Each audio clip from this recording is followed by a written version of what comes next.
Dukung dakwah ini terus mengudara. Kajian gratis ini berjalan atas izin Allah dan dukungan tulus dari Anda. Bersama kita sebarkan kebaikan seluas-luasnya. Yuk jadi bagian dari tim kebaikan kami dengan mendukung operasional dakwah. Jazakumullahu khairan kasiron.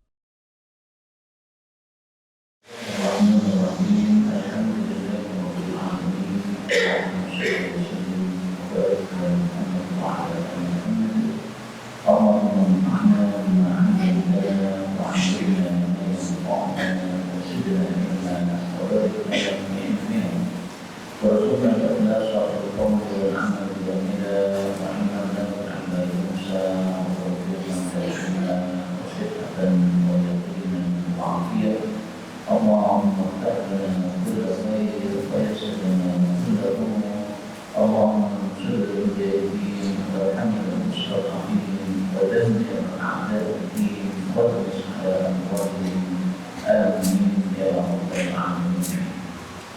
الحمد لله والمسلمين رحمهم الله. Kita berikan pengajian hadis dan juga sunnah ilmiah. Dan kita masih membahas tentang hadis-hadis yang membuat hati menjadi lembut, mengingat kehidupan akhirat dan kehidupan Nabi Muhammad sallallahu alaihi wasallam. Yaitu pada hadis 2461 qala al-mu'allif rahimahullah ta'ala wa ta'ala dari Ibnu Abbas dari Umar bin Khattab radhiyallahu anhu yang mengatakan, "Dakhaltu saya masuk kepada Rasulullah sallallahu alaihi wasallam. Faidah ternyata huwa Nabi Muhammad sedang bersandar ala rahmi hasirin pada anyaman tikar. Faraitu maka saya pun melihat ada bekas anyaman tikar tadi di jembi pada lambung Nabi sallallahu alaihi wasallam. Hadis ini ada kisahnya yang panjang padanya. Kaum muslimin rahimahumullah, hadis ini menunjukkan zuhudnya Nabi sallallahu alaihi wasallam terhadap dunia.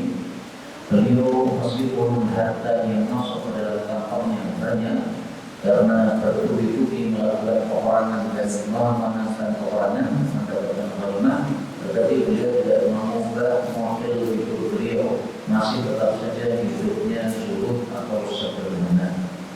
Maka bentuk kesederhanaan beliau disebutkan dalam hadis ini, yaitu beliau tidur dengan alas tikar, jadi tidak pakai kasur yang empuk.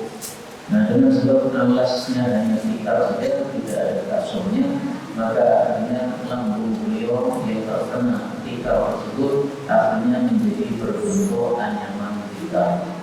Maka lambungnya ini nempel pada tikar dan kemudian membentuk anyaman-anyaman tersebut pada lambung beliau sallallahu alaihi wasallam. Nah, tikarnya nanti dari apa? Orang-orang Arab biasanya tikarnya dibuat dari anyaman telapak kurma atau anyaman daun kurma, sehingga dibuat menjadi tikar. Maka otomatis ya seperti kalau kita bayangkan bedek yang dijadikan sebagai tikar, maka pasti akan membekas pada anggota tubuh kita yang hidup padanya. Hidup Nabi seperti ini beliau bukan karena terpaksa. Sebenarnya kalau beliau mau beli kasur yang empuk itu sangat-sangat bisa, tetapi beliau tidak mau melakukannya karena beliau memang melebihkan atau memilih hidup secara sederhana atau secara zuhud.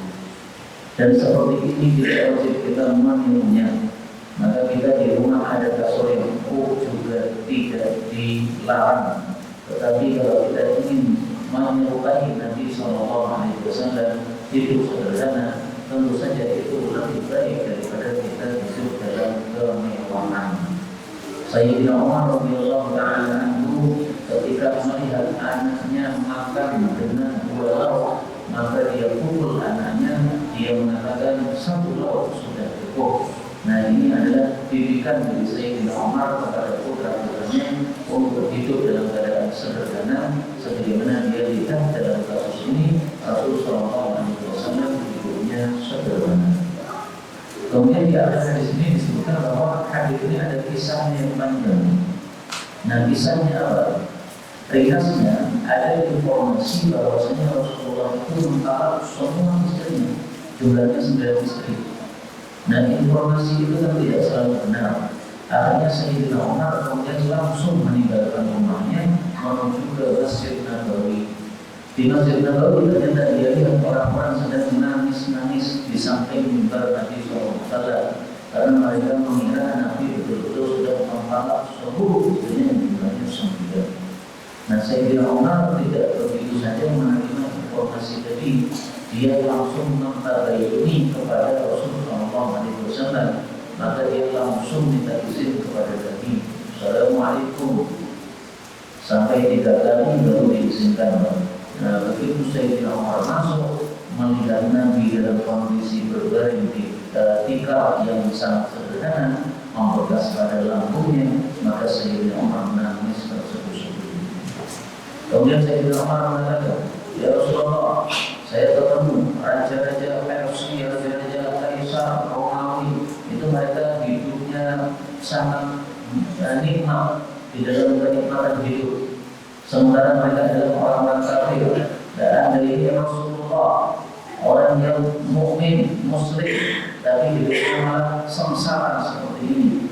Maka Rasulullah SAW mengatakan, menurut Sayyidina Umar, awal bisyakin anda yang Umar, hei Umar, apakah kamu itu ragu-ragu ngomong seperti ini? Mereka itu orang-orang kafir, memang disegerakan kehidupan dunia mereka, tapi nanti di akhir sudah tidak mempunyai kebaikan apapun juga. Nah kita di dunia ini hidupnya sederhana, nanti kita akan menikmati hidup yang sangat istimewa di dalam surga. Mudah-mudahan semua kita masuk surga tanpa hisab dan ada. Amin ya rabbal alamin. Berikutnya ada bab yang baru 2462 dari Amr bin Auf. Dia adalah ahlinya Bani Amr bin Lu'ay. Dia pernah ikut dalam perang Badar bersama Rasulullah SAW. Dia mengabari bahwasanya Rasulullah SAW mengutus Abu Ubaidah bin Jarrah. Abu Ubaidah ini namanya Amir bin Abdillah, dan beliau adalah seorang yang termasuk dijamin masuk surga di antara 10 orang yang dijamin masuk surga. Nah ini dipilih oleh Nabi Abu Ubaidah ini. Fatimah lalu dia datang membawa harta-harta yang banyak dari Bahrain. Nah, Bahrain ini adalah negara kafir waktu itu. Kemudian Abu Ubaidah disuruh datang kepada Bahrain untuk mengambil pajak atau upeti dan harus mereka bayarkan kepada umat Islam. Jadi negara-negara kafir yang tidak mau masuk Islam saat itu disuruh untuk takluk kepada negara Islam, artinya mereka harus membayar setiap tahunnya pajak atau upeti. Nah, upetinya ini dibawa oleh Abu Ubaidah dari Bahrain. Kemudian orang-orang Ansar mendengar kedatangan Abu Ubaidah, bahwa lalu mereka pun mendatangi salat al-Fajr, salat subuh bersama Rasulullah SAW. Jadi tumben mereka itu salat subuhnya di Masjid Nabawi. Biasanya masing-masing sahabat itu salatnya di masjid kampungnya masing-masing. Karena di Madinah itu banyak masjid, Pak. Ada sekitar 17 masjid di masa Nabi SAW yang sekarang itu masjid-masjid itu masih ada ya. Tapi masjid-masjid kecil, masjid-masjid kampung. Nah kalau masjid Jumatannya, masjid Jaminya itu ada di Masjid Nabawi. Nah saat itu karena mereka mendengar Abu Ubaidah membawa harta yang banyak, akhirnya mereka rame-rame sholat subuhnya di Masjid Nabi SAW. Tak ada beliau sudah selesai sholat, maka beliau pun bubaran meninggalkan masjid. Bapak Rasulullah, maka mereka pun menghadap Nabi SAW. Jadi mereka menampakkan diri di hadapan Nabi SAW, ingin ketemu dengan Nabi. Maka Rasulullah SAW tersenyum ketika melihat mereka. Kemudian beliau bersabda, "Adukum, saya mengira kalian itu kalian sami pun telah mendengar anak membawa Abu Ubaidah, bahwasanya Abu Ubaidah tadi mencari datang membawa sesuatu yaitu harta." Akhirnya kalian rame-rame datang ke sini. Jadi nanti tidak marah dihubungi oleh para sahabat. Mereka datang untuk mendapatkan jatah harta dari pajaknya bermain atau upetinya bermain, itu Nabi tidak marah. Mereka mengatakan ajal benar oleh Rasulullah, ya Rasulullah.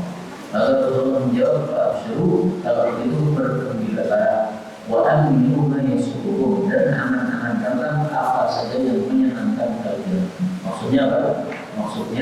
nanti akan betul-betul saya akan kasih kepada kamu. Pada sekarang kamu inginkan apa dibayarkan, nanti tak kasih. Karena hartanya memang sangat-sangat banyak dan melimpah. Kemudian dia menasihati, Wallahi demi Allah, Mal-Faqrah tidaklah kefakiran itu asya'alu yang saya khawatirkan pada kalian. Jadi kalian fakir itu saya tidak khawatir. Kenapa? Karena terbukti banyak orang yang diuji fakir dan bisa sabar. Dan terbukti sebenarnya banyak orang diuji kaya tapi tidak bisa sabar. Contohnya Korun misalnya, ketika dulu dia fakir, dia masih ibadah bersama Nabi Musa alaihissalam. Tapi ketika diuji dengan kekayaan, dia sudah tidak sabar lagi, akhirnya malah menjadi kafir, tidak lagi mengikuti ibadahnya Nabi Musa alaihissalam. Nah, maka di sini Nabi mengatakan, saya tidak takut terhadap kalian bahwa kalian menjadi orang-orang fakir, tidak apa-apa. Walaupun ini akan tapi saya ini justru saya khawatir untuk satu dunia. Kalau dunia ini dihamparkan, dilimpahkan alaikum kepada kalian, karena musibah sebagaimana sudah dihamparkan alam tersebut terhadap umat-umat sebelum kalian. Patanan Rasulullah kalian itu berlomba-lomba terhadap dunia, karena patanan Rasulullah sebagaimana mereka umat terdahulu juga berlomba-lomba rebutan dunia. Kalau ketika akhirnya dunia akan membinasakan kalian, kama ahlakatuhum, sebagaimana dunia membinasakan mereka umat-umat terdahulu.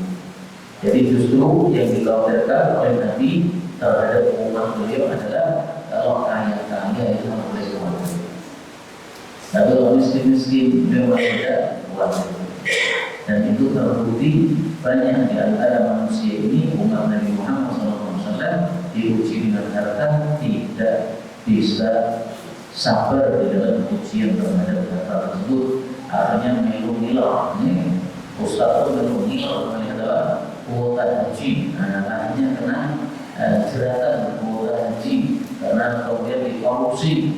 Ustaz kena, kiai kena, yang pakai peci kena, pakai sorban kena. Akhirnya harus melepas pecinya dan melepas sorbannya mampu sendiri. Itu gara-gara terkecoh dengan dunia, akhirnya ikut-ikutan di dalam perebutan terhadap dunia, akhirnya dibinasakan oleh dunia ini. Nauzubillah min syarri dzalika. Karena itu pelajaran yang dapat kita petik dari sini adalah kalau kita diuji oleh Allah Subhanahu wa taala dengan kemiskinan atau ketidakkayaan, maka kita katakanlah alhamdulillah, itu insyaallah kita aman. Jadi kalau kita diuji oleh Allah dengan kekayaan, mari kita bersabar terhadap ujian tersebut, yaitu mensyukuri nikmat Allah Subhanahu wa taala dengan sebaik-baiknya dan melakukan kewajiban terhadap harta yang diberikan oleh Allah Subhanahu wa taala kepada kita. Berikutnya bab yang baru tanpa judul 2463 dari Hakim bin Hizam, dia berkata, saya bertanya, saya meminta kepada Rasul sallallahu alaihi wasallam, lalu Nabi ngasih kepada saya. Kemudian saya minta lagi yang kedua, Nabi ngasih lagi. Kemudian saya minta lagi yang ketiga, Nabi ngasih lagi. Ini menunjukkan dermawannya Nabi Allah. Diminta 3 kali, ngasih. Kalau kita diminta 3 kali, mungkin kita sudah tidak mau ngasih lagi yang ketiga. Diminta pertama ngasih, diminta yang kedua ngasih, tapi agak cemburu. Diminta yang ketiga sudah kita tolak. Nah, kalau Nabi selama masih ada yang diberikan, beliau kasih. Siapa sih Hakim bin Hizam ini? Kalau Nabi sangat menghormati dia, minta 3 kali dikasih terus. Hakim bin Hizam ini seorang tokoh sahabat Nabi yang usianya panjang, usianya 120 tahun. 60 tahun menjadi orang kafir, kemudian masuk Islam, 60 tahun menjadi orang Muslim. Nah, maka 120 tahun dia hidup. Ketika dia menjadi kafir, dia orang baik, terkenal suka sedekah. Nah, ketika dia Muslim pun dia juga masih melakukan kebaikan-kebaikan itu. Nah, di sini minta hartanya kepada Nabi karena apa? Allah Taala kalau sampai minta sampai 3 kali. Akhirnya kemudian Nabi menasihati dia, ya hakimu, wahai hakim. Jadi sudah dikasih, sudah 3 kali, baru dinasihati. Inna hadzal mal, sesungguhnya harta dunia ini, hijau manis. Maksudnya apa? menyenangkan bagi yang melihatnya, seperti kalau kita melihat hijau-hijau dan menyenangkan bagi yang menikmatinya, memakannya. Sebagaimana kalau kita menikmati permen manis atau buah manis, senang. Bahkan akhadahu dan siapa mengambil harta dunia bisa kau nafsi dengan jiwa yang sakau, yang tidak tamak, maka berikanlah bukti pasti diberkahi untuk dia dalam harta tersebut. Bahkan akhadahu tapi siapa yang mengambil harta itu biisrofi nafsi dengan ketamaan jiwa, maka lebih warak bukti tidak diberkahi untuk dia dalam harta tersebut. Walaupun dia yakul, dia seperti orang yang makan, wala yashba' tidak pernah kenyang. Nah, maka supaya harta dunia kita menjadi barokah, caranya adalah mengambil dengan sakhawah, tidak tamak, tidak rakus. Kalau tidak rakus dan tidak tamak, otomatis tidak akan minta-minta. Orang minta-minta menunjukkan apa? Dia tamak, dia rakus, sehingga tidak merasa cukup dengan apa yang diberikan oleh Allah kepadanya. Nah, makanya kita menyindir kepada hakim. Wahai hakim, kamu minta sampai 3 kali. Ini berarti kamu rakus terhadap harta. Nah, kalau kamu mintanya secara rakus seperti itu, tidak akan diberkahi oleh Allah Subhanahu Wa Taala. Termasuk hartanya para koruptor itu tidak bakal berkah, karena korupsi itu dari menunjukkan kerakusannya dia. Maka setiap korupsi yang dilakukan oleh manusia tidak mungkin hartanya diberkahi oleh Allah Subhanahu Wa Taala. Bahkan Nabi mengatakan seperti orang yang makan tidak pernah kenyang. Dan itu terbukti banyak pejabat-pejabat yang kaya raya, duitnya banyak. Seandainya duit mereka itu diberikan kepada kita, ini bisa 7 turunan anak-anak kita tidak usah beli beras karena banyaknya duit tersebut. Tapi masih saja korupsi.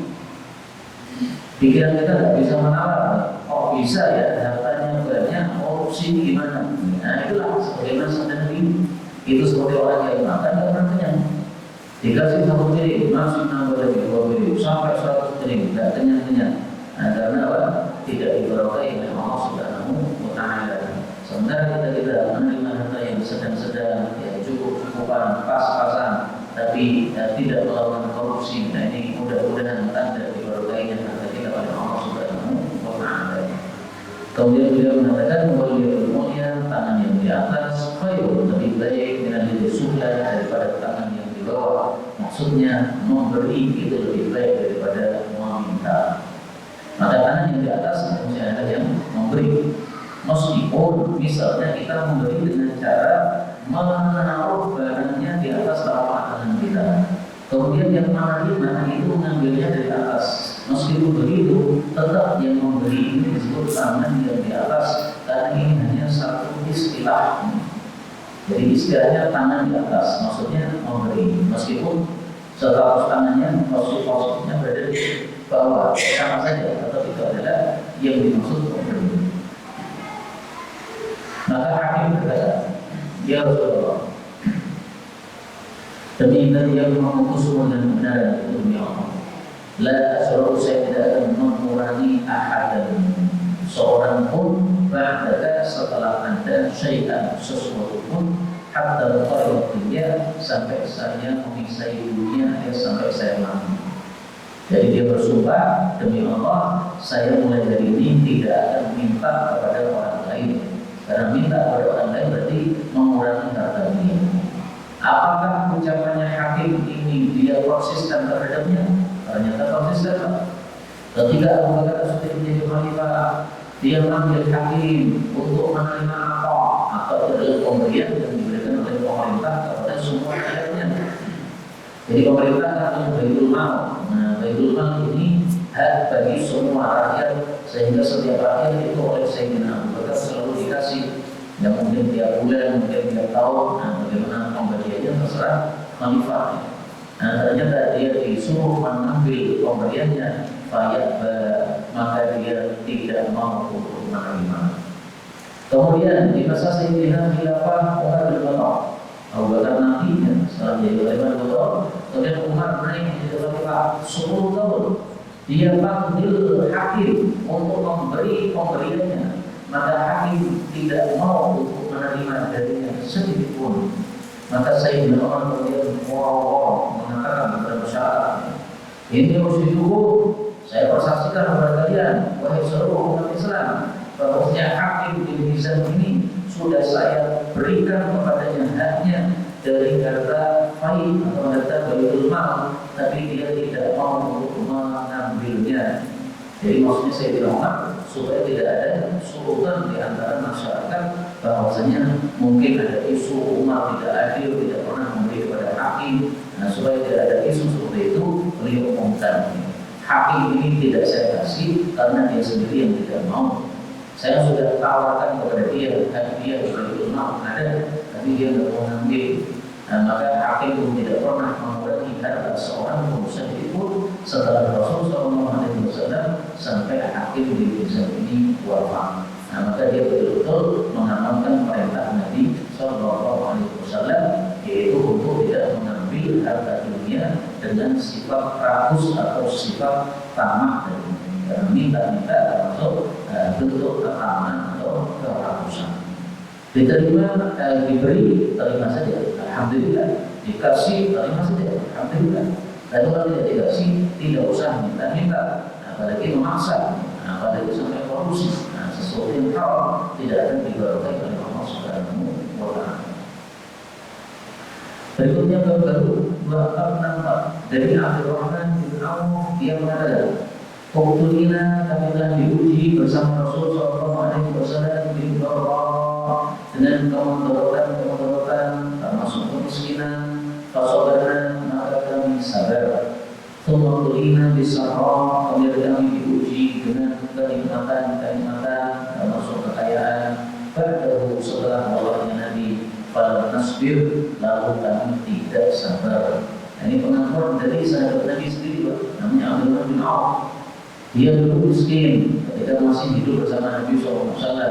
Nah, begitu Nabi wafat, kemudian peperangan di antara umat Islam dengan kafir ini selalu dimenangkan umat Islam. Akhirnya harta ghanimah semakin menumpuk banyak. Kemudian baitul mal jadi meludah harta, artinya seluruh umat Islam jadi kaya. Nah, katanya Sayyidina Abdurrahman bin Auf, kami diuji kaya, kami tidak sabar.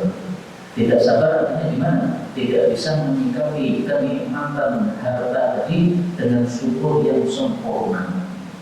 Jadi ujian itu harus disikapi dengan sabar.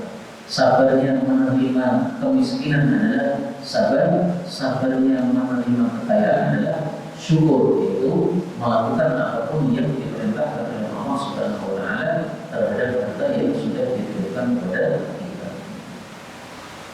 Ini kalau yang mengaku sendiri ada Abdurrahman bin Auf, sahabat Nabi, bagaimana lagi dengan umat-umat setelah mereka, ya, termasuk kita ini.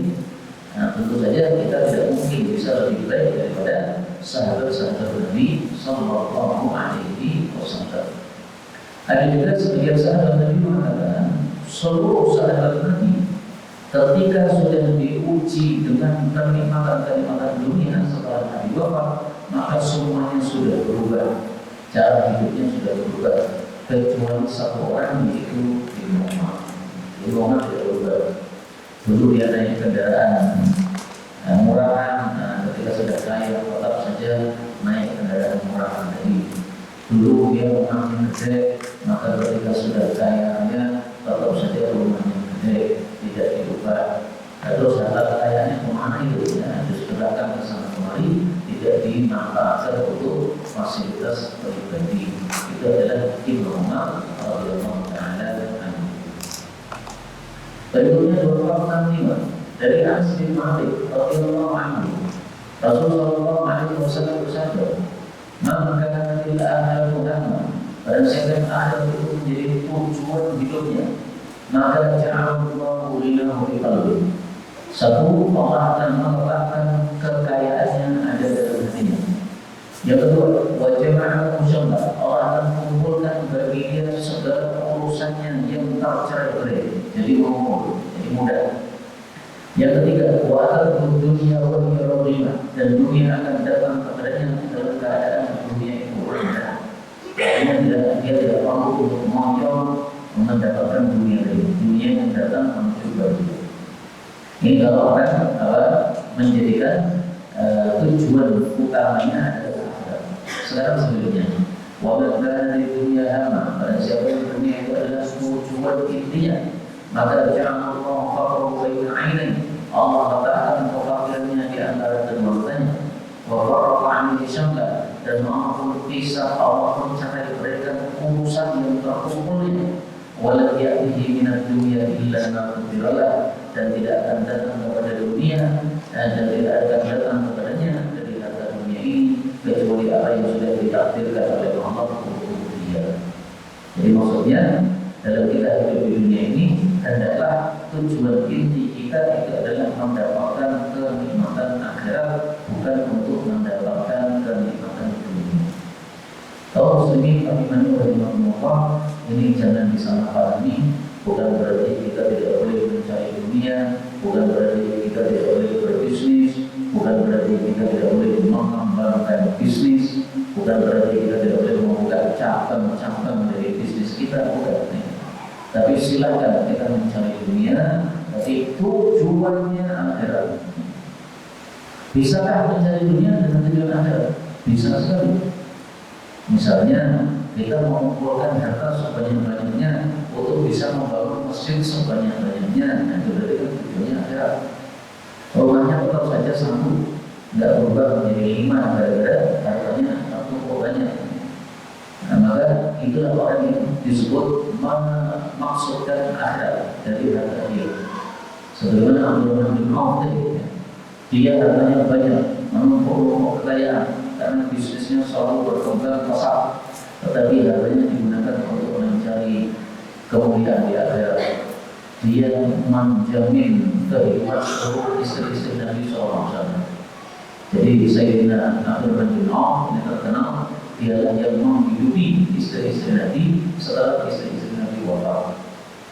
Maka Nabi sebelum wafat pernah bersabda kepada istri-istrinya, wahai istri-istriku, termasuk yang membuat saya agak gelisah adalah kondisi kalian nanti setelah saya mati.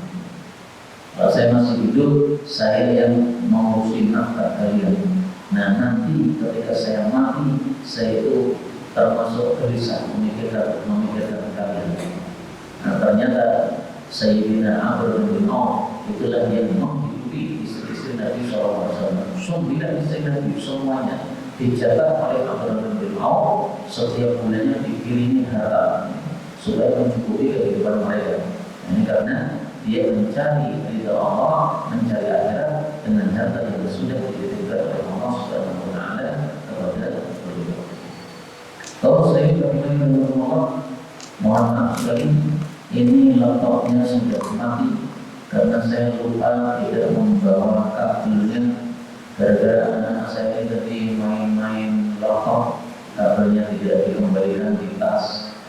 Akhirnya pengajian tidak membawa kabelnya tidak bisa mencas, dan saya tidak hafal hadis-hadis yang ada dalam kitab Sunan Tirmidzi. Sehingga saya tidak bisa melanjutkan pengajian hadis kitab Sunan Tirmidzi. Bisa dilanjutkan dengan kajian lain. Maka paling bagusnya sambil kita istirahat sejenak, minum, makan. Silakan ada yang akan dibahas, baik yang berkaitan dengan apa yang sudah tadi disampaikan maupun tema-tema secara bebas. Kalau ada pertanyaan-pertanyaan, maka silakan disampaikan. Bebas saja apa yang akan kita bahas. Monggo sebelum Bismillah.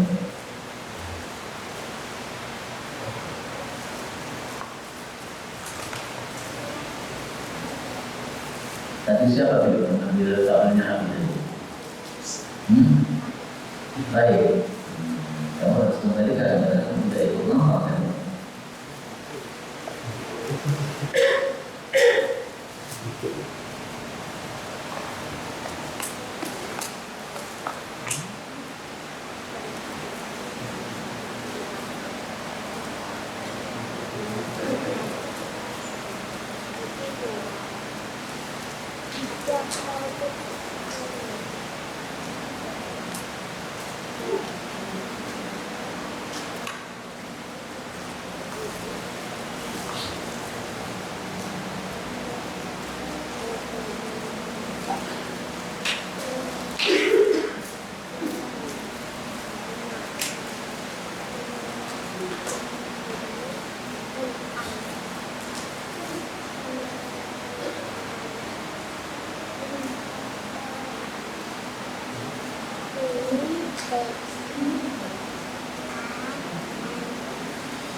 Ya. yang untuk anak dan istri itu bagaimana? Apa? Kalau untuk anak dan istri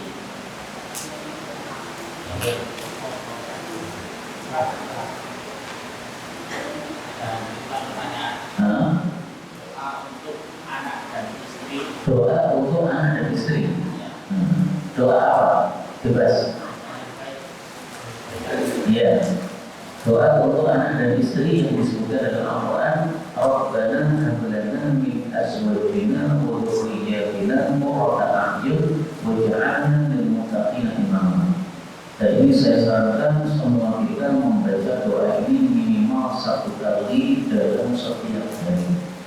Kalau bisa 2 kali pada sore juga bagus. Lebih banyak lebih bagus. Minimal 1 kali pas kita sholat tahajud, maka doakan anak-anak kita dan istri atau pasangan kita. Rabbana wa yaghfirli lana berikanlah kepada kami min azwajina, istri-istri kami, wa dhurriyyatina dan keturunan-keturunan kami, qurrata a'yun yang menyejukkan pandangan mata. Jadi kita minta istri kita taat kepada Allah sehingga menyejukkan mata. Kita minta anak-anak kita taat kepada Allah sehingga menyejukkan mata. Jadi menyejukkan mata itu maksudnya kita usahakan oleh para ulama, yaitu orang-orang yang taat kepada Allah. Kita melihat anak kita datang ke masjid, ikut TPA kan senang. Melihat anak kita datang ke masjid sholat jemaah senang. Melihat anak kita baca Quran hari subuh kan senang. Melihat anak kita rajin dalam ibadah senang. Itu adalah qurrata a'yun. Jadi qurrata a'yun bukan dunia. Ada dunia itu sudah ada jatahnya masing-masing. Ada yang kaya, ada yang miskin, ada yang sedang. Itu semuanya sudah ditakdirkan oleh Allah Subhanahu wa Ta'ala. Yang penting taat kepada Allah Subhanahu wa Ta'ala. Itulah yang disebut sebagai qurrata a'yun, penyejukkan mata. Waj'alna lil muttaqina imama, dan jadikanlah kami sebagai panutan bagi orang-orang yang bertakwa. Artinya kita ini perilakunya baik semuanya sehingga dijadikan panutan atau contoh bagi orang-orang yang bertakwa kepada Allah Subhanahu wa Ta'ala. Mau silakan kepada lagi. boleh saya Nah, saya tidak ada kuota ini, jadi saya tidak masuk. ini nanti saya ikut merekam boleh saya Boleh, silakan. Ada pertanyaan lagi? Baik, ini ada yang bertanya lewat WA, bagaimana dengan hukum kulit binatang haram yang sudah disamak untuk diperjualbelikan? Jadi gini loh, kulit binatang yang sudah disamak itu kan menjadi suci. Nah, ini kulit binatang yang apa yang boleh untuk disamak itu? Ada 3 pendapat. Pendapat pertama mengatakan semua kulit binatang kalau sudah disamak maka sudah suci sehingga boleh dipakai, dimanfaatkan. Misalnya kulit buaya ini disamak kemudian dijadikan sebagai tas, boleh. Kulit ular ini sudah disamak kemudian dijadikan sebagai jaket atau sepatu, boleh. Dan ternyata di sebagian tempat di Indonesia ini ada produsen kulit ular. Jadi pertama ular-ular besar yang ditemukan oleh orang, kepong dan sebagainya, maupun juga ular-ular yang lain. Nah, kalau ditemukan maka diserahkan kepada mereka, akan diambil kulitnya, kemudian nanti akan dijual ke luar negeri. Terus sampai hari ini masih ada. Ini pada pertama ya, apapun dengan kulit, termasuk kulit babi, termasuk kulit anjing. Pendapat yang kedua mengatakan kulit semua hewan diambil kulitnya dan disamak kecuali 2, babi sama anjing, ini tidak boleh. Maka babi sama anjing ini najisnya dahsyat sehingga disamak pun tetap najis. Ini mazhab Syafi'i.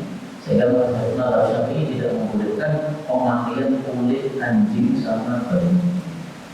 Pendapat yang ketiga lebih sempit lagi ya, yaitu boleh menyamak kulit binatang yang halal saja. Misalnya kambing ini halal, sapi ini halal, kerbau ini halal. Ketika hewannya mati menjadi bangkai, kan dagingnya kan haram dimakan. Nah, tapi kulitnya masih bisa dimanfaatkan, yaitu dengan cara disamak, kemudian dipakai sebagai perlengkapan. Kalau dimakan nggak boleh, Pak. Kalau dimanfaatkan boleh. Nah, ini masalah pertama. Ya. Apakah semua kulit bisa disamak dan dimanfaatkan? Ada tiga pendapat. Sekarang masalah kedua.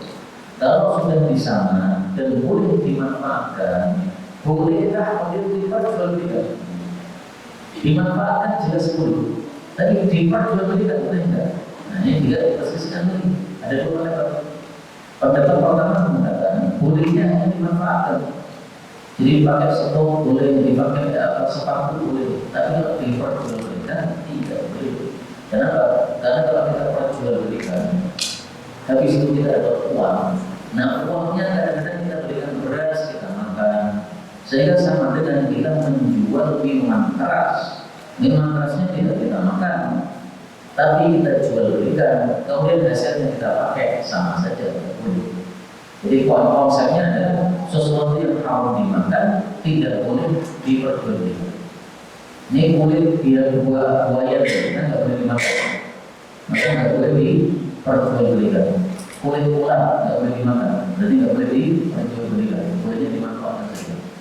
Pendapat yang kedua mengatakan kalau sudah boleh dimanfaatkan berarti sudah boleh diperjualbelikan. Jadi yang saya ingat Hanafi mengatakan seperti itu ya. Kullu ma jaza naf'uhu jaza bai'uhu.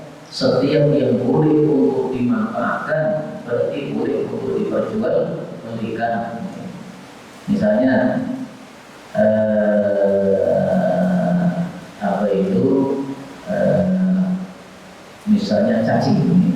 Nah, cacing itu memang dipakai oleh orang-orang untuk obat bagi penyakit tertentu. Nah, berarti kan ada manfaatnya. Kalau ada manfaatnya berarti boleh diperjualbelikan. Jual beli cacing obat boleh. Apalagi misalnya apa itu yang seperti cicak dari besar namanya. Nah, Totek itu memang dibuat obat untuk penyakit gatal-gatal tertentu atau penyakit tertentu. Nah, berarti ada manfaatnya. Nah, kalau begitu berarti boleh diperjualbelikan totek itu.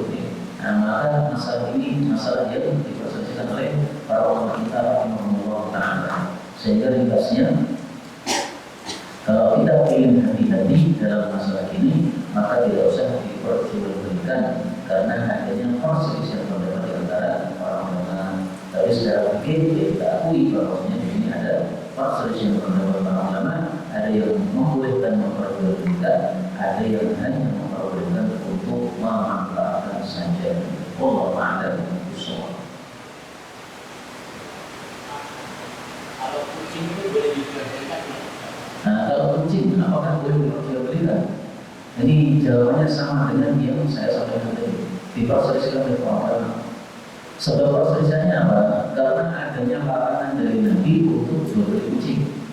Nahan bai'is sinau. Nabi melarang dari jual beli kucing. Nah, maka para ulama boleh berselisih pendapat. Ini larangannya apa?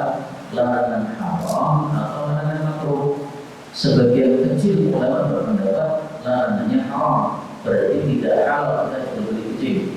Menjualnya haram, membelinya haram. Tapi ini hanya pendapat minoritas. Ya, Abu Hurairah, sahabat Nabi dan yang lain-lain yang mengatakan haram. Mayoritas ulama berpendapat jual beli kucing halal, hanya saja makruh.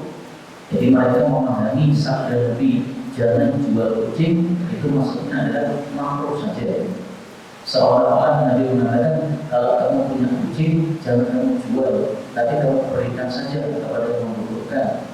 Karena kucing itu sangat mudah sekali beranak itu. Kemarin saya diceritai anak saya bertangga itu ada punya kucing anak langsung 3. Kalau manusia kan jarang itu, anak langsung 3, biasanya satu-satu. Nah, kalau kucing langsung 3, full terus semuanya, Masya Allah. Nah, ini berarti sangat mudah sekali mendapatkan kucing, karena itu tidak usah diperjualbelikan, tapi adalah apa? Untuk saling bantu antara satu orang dengan yang lainnya, disediakan atau dihibahkan atau dihadiahkan. Rumah saya tidak ada kucing, dikasih kucing supaya tikusnya pantang. Nggak usah diperjualbelikan, itu maksudnya ya. Jadi hanya makhluk saja. Sebagian lagi ulama mengatakan yang dimaksud Nabi melarang jual beli kucing itu adalah kucing yang tidak ada manfaatnya. Dan kalau ada manfaatnya, maka kembali ke konsep jual beli tadi. Kullu ma jaza namuhu jaza bai'uhu. Setiap yang boleh diambil manfaatnya berarti boleh pula diperjualbelikan. Kucing ada manfaatnya untuk mengusir tikus, nah berarti kalau ada manfaatnya bisa diperjualbelikan. Karena masih ada perselisihan pendapat, nah silakan kalau kalian mau menjual atau membeli kucing, ya masih ada kemungkinan untuk dilakukan. Karena bahkan mayoritas ulama membolehkan hal tersebut.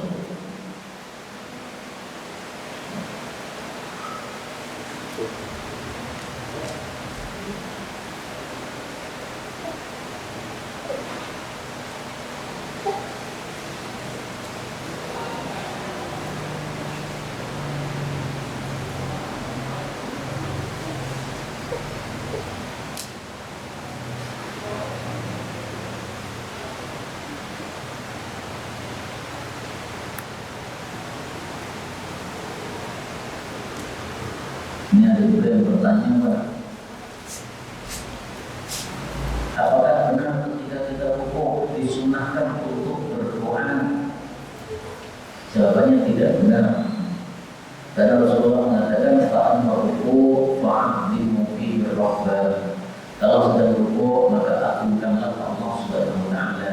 Jadi mengucapkan subhanallahil azim, subhanallahil azim. Wa amma sujud fasta'idu bidu'a. Dan kalau sujud silakan bersungguh-sungguh untuk berdoa. Jadi yang diperintahkan untuk berdoa adalah ketika sujud, bukan ketika rukuk. Rukuk adalah diperintahkan untuk bertasbih kepada Allah Subhanahu wa taala.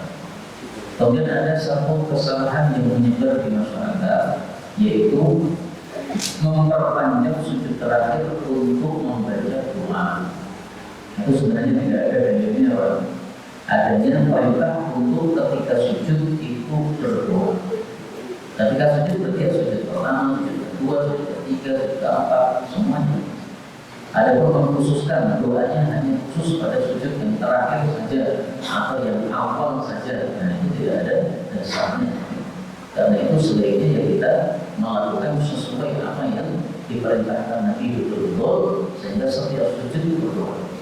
Misalnya Allahu Akbar sujud subhana rabbiyal a'la satu kali saja, habis itu doa. Doanya terserah. Kalau santri ya paling seringnya doanya Rabbi zidni ilman, ya Allah tambahkan saya ilmu. Kalau doa yang paling mudah ya Rabbana atina fid dunya hasanah wa fil akhirati hasanah wa qina adzabannar. Atau doa yang lain. Nah, jadi tasbihnya ketika sujud cukup satu kali itu sudah sah. Bahkan seandainya tanpa membaca tasbih pun juga sah. Tapi supaya sujud kita sesuai dengan sujud Nabi membaca tasbih, ya tasbihnya dibaca. Nah, di situ dia bisa ditambah dengan doa-doa. Ini adalah kita sampaikan benar dari Allah Subhanahu wa taala. Kalau ada salahnya Allah Subhanahu wa taala. Alhamdulillahirabbil alamin. Wassalamualaikum